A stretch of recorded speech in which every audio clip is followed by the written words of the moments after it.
For the Nazis, death was never the final objective. Killing was only one part of a much larger process, one that aimed to strip victims of their dignity, their identity, and ultimately their humanity. In the camps and occupied territories, people were not simply executed. They were broken down, reduced to nothing long before their lives were taken. What made this system truly terrifying was not just its brutality, but the way it was organized, calculated, and refined over time. By the late 1930s, a dangerous shift had begun within Nazi Germany. Violence was no longer chaotic or improvised. Instead, it was being studied, structured, and optimized. The regime understood that if millions of people were to be eliminated, it could not rely on disorganized mass killing. It needed efficiency. It needed control. Most importantly, it needed a system. This way of thinking transformed mass murder into something resembling an industrial process, where every stage was carefully planned and continuously improved. The idea was chillingly simple. Just like a factory maximizes output while minimizing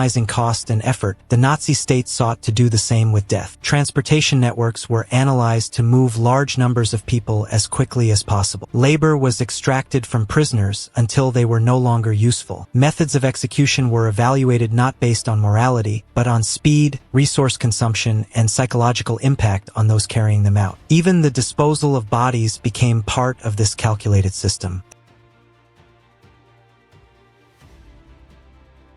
This transformation did not happen in secret meetings filled with rage or chaos. On the contrary, it emerged from quiet rooms, structured discussions, and bureaucratic precision. One of the most significant moments in this process took place in 1942, during a meeting that would later be known as the turning point in the organization of genocide. In a villa near Berlin, a group of high-ranking officials gathered around a table to formalize what had already begun. At the center of this meeting was Reinhard Heydrich, a man known for his cold efficiency and absolute control. Tasked with coordinating what the regime called the final solution, he approached the subject not with emotion, but with administrative clarity. Sitting alongside him was Adolf Eichmann, responsible for documenting every detail, every number, and every logistical decision discussed that day. Together, they represented the bureaucratic core of a system designed to manage death on an unprecedented scale. What makes this meeting particularly disturbing is not just its outcome, but its tone. There were no heated arguments about whether people should be killed. That decision had already been made at the highest level. Instead, the discussion focused entirely on how to carry it out more effectively. Representatives reviewed population statistics from across Europe, calculating how many people would need to be transported, where they would be sent, and how long the process would take. Human beings were reduced to numbers on a page, variables in a logistical equation. One key topic was labor. If a person was still physically capable of working, they were not to be killed immediately. Instead, they would be exploited for as long as possible, contributing to the war effort until exhaustion made them useless. Only then would they be eliminated. This approach reveals a critical aspect of the system. Death was not just about removal, but about extraction, maximizing every possible benefit before the final act. However, the system still faced a major problem. The methods of killing being used at the time were not efficient enough. Mass shootings, particularly in Eastern Europe, required large amounts of ammunition and time. More importantly, they had a psychological impact on the perpetrator. Reports indicated that even experienced officers struggled with the direct nature of these executions, especially when faced with women and children at close range. For a regime that valued order and control above all else, this was unacceptable. The process needed to be detached. It needed to remove the emotional burden from those carrying it out. Killing had to become more distant, more mechanical, and easier to repeat on a massive scale. The goal was clear: transform execution from a personal act into an impersonal procedure. From this point forward, death would no longer be carried out in the open chaos of mass shootings alone. It would be redesigned, refined into something more efficient, more systematic, and far more terrifying. What began as violence was now evolving into a fully organized machine, one that would soon operate with the precision of an industrial system. And this was only the beginning. As the Nazi regime refined its system of mass killing, one thing became clear: this machine could not run on ideology alone. It required infrastructure, technology, and above all, industry. What followed was one of the darkest collaborations in modern history: the integration of private corporations into the machinery of genocide. This was no longer just a state operation. It was a coordinated effort where profit, efficiency, and death became intertwined. Major German companies didn't simply comply with the regime, they actively participated in its expansion. Some provided material, others developed systems, and many directly benefited from the endless supply of of forced labor drawn from concentration camps. Among the most deeply involved was IG Farben, a massive industrial conglomerate that played a central role in sustaining the Nazi war machine. The company was responsible for producing Zyklon B, a substance originally designed as a pesticide but soon repurposed into one of the most infamous tools of mass murder. This chemical would become a key component in the evolution of killing methods, faster, more scalable, and far more detached than anything used before. But IG Farben's involvement didn't stop there. Near Auschwitz, the company constructed a vast industrial complex designed to operate alongside the camp itself. Prisoners were forced to work under brutal conditions, producing synthetic rubber and fuel. Exhaustion, starvation, and disease were part of daily life, and when workers could no longer continue, they were simply replaced. In this system, human life had a measurable economic value, and once depleted, it was discarded without hesitation. Other corporations followed a similar path. Siemens utilized camp prisoners as forced labor in its factories, pushing them to physical collapse while integrating them into wartime production. The company also contributed to the development of electrical and communication systems used by the SS, further embedding itself into the operational structure of the camps. Then there was Toff & Sons, a company that would leave a particularly grim mark on history. Its engineers were responsible for designing and improving cremation ovens used in multiple camps, including Auschwitz and Buchenwald. These were not crude constructions, they were carefully engineered systems built for speed and capacity. The goal was simple: dispose of as many bodies as possible, as efficiently as possible. Engineers worked closely with camp authorities, continuously refining their designs. Ventilation systems were adjusted, burn rates were optimized, capacity limits were pushed further. At Auschwitz, these improvements allowed thousands of bodies to be reduced to ash in a single day. This was not accidental, it was the result of deliberate calculation and technical precision. And the motivation behind all of this? Profit. Contracts between the Nazi government and private companies were highly lucrative. Businesses competed for access to cheap, expendable labor. Every prisoner represented reduced production costs. Every death meant space for another worker. The system fed itself, expanding through a cycle where economic gain and human destruction reinforced one another. Even more disturbing was the level of detachment displayed by those involved. Engineers visited camps not to witness suffering, but to evaluate performance. Adjustments were made not based on ethics, but on output. The language used in reports reflected this mindset. Terms like efficiency, capacity, and optimization replaced any acknowledgement of human life. In this environment, genocide was no longer just a political objective. It had become a fully integrated industrial process, supported by some of the most advanced companies of the time. But despite all this planning, all this engineering, and all this calculated efficiency, there was still a problem. Killing at scale was one thing. Controlling the experience of death was another. Because even as the system grew more advanced, the Nazis continued searching for methods that were not just effective, but absolute. Methods that would eliminate resistance, minimize disruption, and most importantly, remove the human element entirely. And in that search, they began to experiment with methods that crossed into something even darker. Not just efficient, not just systematic, but deeply, deliberately brutal. As the system became more efficient, something even darker began to emerge alongside it. The industrialization of death did not eliminate cruelty, it coexisted with it. While factories, chemicals, and logistics handled mass extermination, many camps became places where violence was no longer just functional but personal. In these spaces, killing was not always about efficiency. Sometimes it was about control, sometimes it was about fear, and sometimes it was simply about cruelty for its own sake. Certain units within the Nazi structure became infamous for this kind of brutality. Among the most notorious was the unit commanded by Oskar Dirlewanger. Composed largely of convicted criminals, his formation operated with extreme violence, particularly in Eastern Europe. Their actions went far beyond conventional warfare. Entire villages were burned, civilians were locked inside buildings and set on fire, and those who tried to escape were shot as they fled. These were not isolated incidents, they were repeated patterns of behavior that turned destruction into spectacle. In occupied territories like Belarus and during uprisings such as Warsaw, violence became increasingly performative. Victims were not only killed but subjected to acts meant to degrade them before death. Public executions, forced humiliations, and prolonged suffering were used to send a message. The goal was not only to eliminate resistance, but to break the will of entire populations through terror. Inside the camps, this mentality took on even more disturbing form. Guards and officers, operating in an environment where human life had already been stripped of value, began to develop their their own methods of punishment and execution. Some of these methods were improvised, others became routine. In places like Mauthausen, prisoners were taken to quarry cliffs and forced to jump from great heights, a practice that came to be known among inmates as the parachute jump. Those who refused were pushed. Those who survived the fall were beaten or shot. Elsewhere, trained dogs were used as weapons. Under the direction of officers such as Curticarius, dogs were conditioned to attack prisoners, often targeting the face and neck. These attacks were sometimes carried out in front of other inmates, reinforcing a constant atmosphere of fear. In certain cases, guards would release dogs into groups of prisoners and watch as chaos unfolded, treating the event as a form of entertainment. But perhaps what makes this period even more unsettling is that not all perpetrators fit the image of sadistic extremists. In some instances, ordinary individuals, men with no prior history of violence, became participants in mass execution. One such case involved reserve police units deployed in occupied Poland. Under the command of Wilhelm Trapp, these men were ordered to carry out executions of entire community. While they were technically given the option to step aside, most chose to participate. Over the course of hours, they carried out systematic killings, shooting men, women, and children at close range. Many later described the experience as deeply disturbing, yet they continued. Social pressure, obedience to authority, and gradual desensitization transformed ordinary individuals into executioners. This reveals a critical dimension of the system, not only its capacity for organized violence, but its ability to normalize. In the camps themselves, execution methods often blurred the line between punishment and experimentation. Prisoners were sometimes forced into situations where survival depended on impossible choices. In certain cases, individuals were made to fight one another under the promise that the winner might be spared, though this promise was rarely kept. In others, random selections were made, with prisoners taken from groups and executed without explanation, reinforcing the idea that death could come at any moment. Winter conditions were also used as a tool. Prisoners were left exposed to freezing temperatures without adequate clothing, sometimes deliberately drenched with water to accelerate the process. Hypothermia would set in gradually, weakening the body until collapse. These methods required no ammunition, no infrastructure, only time. Despite the existence of more efficient systems, these acts of cruelty persisted. They were not necessary for the functioning of the killing machine. They did not increase output or improve logistics, yet they continued, embedded within the daily reality of camp life. Because by this stage, the system had evolved beyond pure efficiency. It had created an environment where violence could exist without limits, where death could be organized and cruelty could be personal. And while all of this unfolded, another group within the Nazi system was pushing the boundaries even further, not through weapons or execution methods, but through something that claimed to be science. As the machinery of death expanded, another dimension of the Nazi system pushed the boundaries even further. This time, it wasn't driven by soldiers or engineers, but by doctors. Men trained to heal were now operating in environments where suffering was not only permitted, but studied. Inside camp laboratories and improvised medical wards, cruelty took on a new form, one that presented itself as science. These experiments were not chaotic acts of violence. They were documented, structured, and in many cases, justified by those who carried them out. Data was recorded, results were analyzed, reports were submitted, but behind the clinical language and methodical procedures was a reality defined by pain, fear, and irreversible damage. One of the most well-known figures associated with these practices was Joseph Mengele. Stationed at Auschwitz, he played a direct role in selecting prisoners upon arrival, deciding who would be sent to forced labor and who would be used for experimentation. With a simple gesture, lives were redirected toward vastly different fates. Those chosen for his experiments often included children, twins, and individuals with physical anomalies, groups he considered valuable for his research. Inside his laboratory, the line between observation and harm disappeared entirely. Subjects were exposed to procedures that had no therapeutic purpose. In many cases, injuries were deliberately inflicted to study how the body would respond. Recovery was not the goal, documentation was. When a subject could no longer provide useful data, they were often killed so that internal examinations could be conducted. Mengele's work was not an isolated case. Across different camps, other physicians pursued their own lines of research, often under the justification of contributing to military or medical knowledge. Sigmund Rascher, for example, conducted experiments related to high-altitude conditions. Prisoners were placed in low-pressure chambers to simulate extreme heights, observing how long the human body could survive without sufficient oxygen. Many lost consciousness. Others did not survive the process. Rascher also carried out studies on hypothermia, immersing individuals in freezing water or exposing them to extreme cold for extended periods. The aim was to determine how long a person could endure such conditions and how best to revive them. These experiments were conducted repeatedly, often on the same subjects, until their bodies could no longer recover. Another central figure was Karl Brandt, who oversaw programs that explored methods of killing that were faster, quieter, and less visible. In these cases, different substances and techniques were tested to evaluate their effects on the body. The focus was not on treatment, but on control, how to end life with precision and minimal disruption. What makes these experiments particularly disturbing is not only the suffering they caused, but the mindset behind them. Many of the individuals involved believed they were conducting legitimate research. They operated within a framework that replaced ethics with ideology, allowing them to view human beings as variables rather than individuals. The environment of the camps made this possible. With no accountability and unlimited access to human subjects, there were no practical limits to what could be attempted. Procedures that would have been unthinkable elsewhere became routine. The absence of consent, the disregard for pain, and the inevitability of death were all integrated into the process. Even more unsettling was the level of detail recorded. Observations were written with clinical detachment, often reducing extreme suffering to brief notes and measurements. The language remained neutral, even when describing outcomes that involved irreversible harm or death. This contrast between tone and reality highlights how completely the system had normalized what was happening. Yet, despite the structure and documentation, much of this work lacked real scientific value. Many experiments were poorly designed, driven more by ideology than by genuine inquiry. Results were inconsistent, methods were flawed, and conclusions were often shaped to fit pre-existing beliefs. But within the system, this did not matter. The process continued, sustained by authority and reinforced by isolation. By this stage, the Nazi apparatus had created multiple layers of destruction. Industrial systems managed mass killing. Units carried out acts of direct violence. And within laboratories, suffering was reframed as data. Each part operated differently, yet all contributed to the same outcome. And still, even as all of this unfolded, there remained one final concern within the regime. Not how to kill, not how to experiment, but how to make it all disappear. Because as the war began to turn, and defeat became a real possibility, the system faced a new problem: evidence. What remained, bodies, documents, witnesses, could expose everything. And what followed was one last operation, designed not to control death, but to erase it entirely. As the war turned against Nazi Germany, the focus of the regime began to shift. Victory was no longer guaranteed. The front lines were collapsing, and Allied forces were advancing from both east and west. For the men who had built and operated this vast system of destruction, a new threat emerged: exposure. The question was no longer how to kill, it was how to hide what had already been done. The scale of the crimes posed a problem unlike anything they had faced before. Millions had been killed, buried in mass graves, reduced to ash, or left in camps that were now at risk of being discovered. The evidence was everywhere: bodies, buildings, documents, and, most dangerously, survivors. If these were found, the full extent of the system would be revealed to the world. To prevent this, the regime launched a coordinated effort to erase the traces of genocide. One of the central figures behind this effort was Paul Blobel, tasked with overseeing a secret operation aimed at eliminating physical evidence. His mission was clear: locate mass graves, exhume the bodies, and destroy them completely. Under strict supervision, special units composed of prisoners were forced to carry out this work. These groups were made to dig up decomposing bodies, often in advanced stages of decay, and transport them to open-air burning sites. The process was methodical, but it was also relentless. Day after day, they worked among the remains of thousands, fully aware that their own fate would eventually be the same. The bodies were arranged in layers, sometimes using makeshift structures to improve the burning process. Fuel was added, fires were lit, and the remains were reduced as much as possible. What was left behind, bones, fragments, ash, was then crushed, scattered, or buried again in an attempt to eliminate any trace. But destroying bodies was only part of the plan. Documents were burned, facilities were dismantled, entire camps were partially or completely destroyed. In places where gas chambers had operated, structures were torn down or blown apart. The goal was to leave nothing behind that could clearly reveal what had happened. In some areas, the land itself was altered, leveled, replanted, or repurposed to disguise what had once stood there. At the same time, as Allied forces drew closer, another phase began. Prisoners were evacuated from camps and forced into long marches under brutal conditions. These movements, later known as death marches, were carried out with little regard for survival. Those who could not continue were shot or left behind. The intent was simple: prevent liberation, prevent testimony. Despite all these efforts, the system began to break down. The speed of the advancing armies made it impossible to complete the destruction of evidence everywhere. In some camps, fires were still burning when Allied soldiers arrived. In others, mass graves remained partially uncovered. Survivors, though few, were still able to speak. What the Nazis had tried to erase could not be fully erased. Photographs were taken, documents were recovered, testimonies were recorded. The machinery that had been designed with such precision had failed in its final objective. Could organize death, could industrialize destruction, but it could not eliminate the truth. After the war, some of those responsible were captured and put on trial. Others disappeared, blending back into civilian life or escaping to other parts of the world. Justice was uneven, incomplete, but the record remained. And that record tells a story far more disturbing than brutality alone. Because what happened was not the result of chaos. It was not a loss of control. It was a system built step by step, decision by decision, by people who believed they were doing their jobs. In the end, the most terrifying aspect of it all is not just what was done, but how deliberately it was designed, and how close it came to disappearing without a trace. History does not end with the collapse of a system. It ends with the responsibility of remembering it. What you've just seen is not just a chapter of the past, but a warning about how ordinary structures can be turned into instruments of unimaginable destruction. If this story made you think differently, don't forget to share it so others understand what really happened beyond the headlines. Subscribe for more deep historical investigations that go beyond surface-level history. And most importantly, stay curious, because forgetting is where history begins to repeat itself.